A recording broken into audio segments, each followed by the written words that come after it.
Okay, so telling the date in Spanish, all right, a couple things we need to be aware of before we really get into it is we got to understand the difference in format. So, the English format, all right, so for example, today's date, you would write it in short form as 3/12/21, meaning that you have your month first, followed by your day, followed by the year. All right, the Spanish format is different. And again, people like to use the term backwards. It's not that it's backwards, it's just that it's different. All right, so the Spanish format in the short form is flipping the day in the month. So today's date in Spanish would be 12/3/21, meaning I'm starting with my day first, then I'm going into my month, and then I still finish with my year. Now, for what we're doing now, I'm not so worried about the year. I'm more worried about the day and the month, but we have to be careful, all right, because especially when the dates are lower numbers, people tend to make a lot of mistakes, all right, and you'll see what I mean in a minute, all right. So we, because we are in Spanish class, are going to be following the Spanish format, meaning that when we see dates and when we express dates, we're going to be doing day first, followed by month, which means that when we write it out, because I'm not interested in you writing shorthand with numbers, I'm interested in you writing it all out. That means that it's the same order. So you're going to follow one of three formats. Format number one is basically my standard format, which I'm going to be using about 90% of the time. And it goes like this. You're always going to start with S, L, and then there's going to be a blank, the word de, and then another blank. All right, what we're saying here is we're basically saying it is the blank of blank. So here's what my blanks need. My blanks need, just like the Spanish format, my day first, which is any number between 1 and 31, spelt out. And then I'm going to finish with my month, which I need the word for. All right, so my month word goes at the end. What a lot of people tend to do is they give me a number at the end. That's not how we express dates. So what we're saying for today, where for example would be, it is the 12th of March. So when I write this all out in Spanish, okay, I start with SL, all right, and this would be for today, which would be 12/3. It would be SL,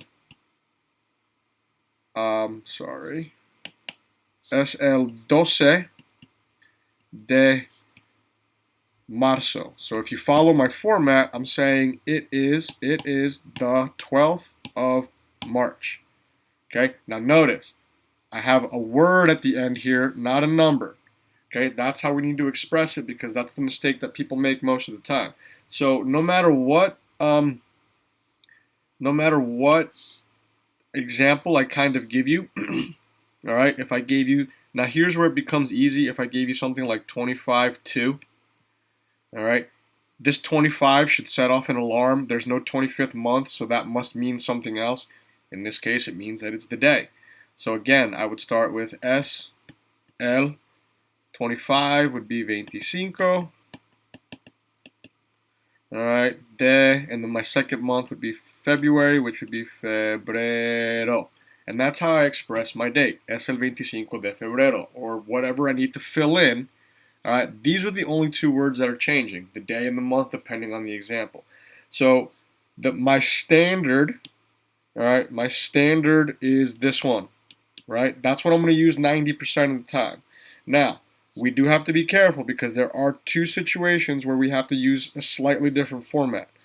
My first one is anytime it is the first of the month, I have to do something slightly different than just write the number one. So, for example, or before I give you the example, what I mean here is I'm still going to start with SL, but now instead of using the word uno, I'm going to say primero de blank. So here's why we're doing this, all right? In Spanish, the word primero means first.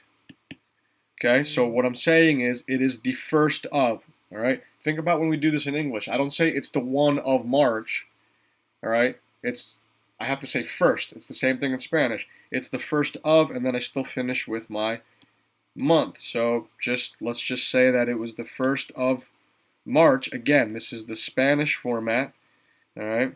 I would say es el primero de marzo.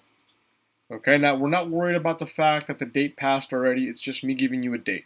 All right, so my second format is this one for the first of the month. Now here's my last format. All right, and this one, again, important to understand when we use this. Okay, so most of the time I'm going to be asking you for either just a random date, right, or today's date, tomorrow's date, but here's where it's different. If I'm asking you about yesterday, okay, I can no longer say it is because yesterday's the past. I have to say it was. So if it's yesterday, instead of saying es, I'm going to say fue, and then nothing else changes. El blank de blank. So again, it's my day, it's my month, but I have to use fue instead of es because fue tells me it was because yesterday already happened. Okay, so again, just using yesterday's date as an example, which would be 11/3. All right, again, Spanish format, I would say fue el 11 de marzo. Okay, and that's your third format. So your three formats are normal format, which is 90% of the time you're going to be saying it is, and then you got your first of the month, and then anytime that we talk about yesterday, it's slightly different. But what we need to understand is that for the most part, you're going to be using this. Okay, you're going to be using es el blank de blank. All right, 90% of the time, that's what you need. That's how you're expressing your date. So whatever example I give you, you're going to write it out. All right, number here, month there, SL and day in between. And that's the gist.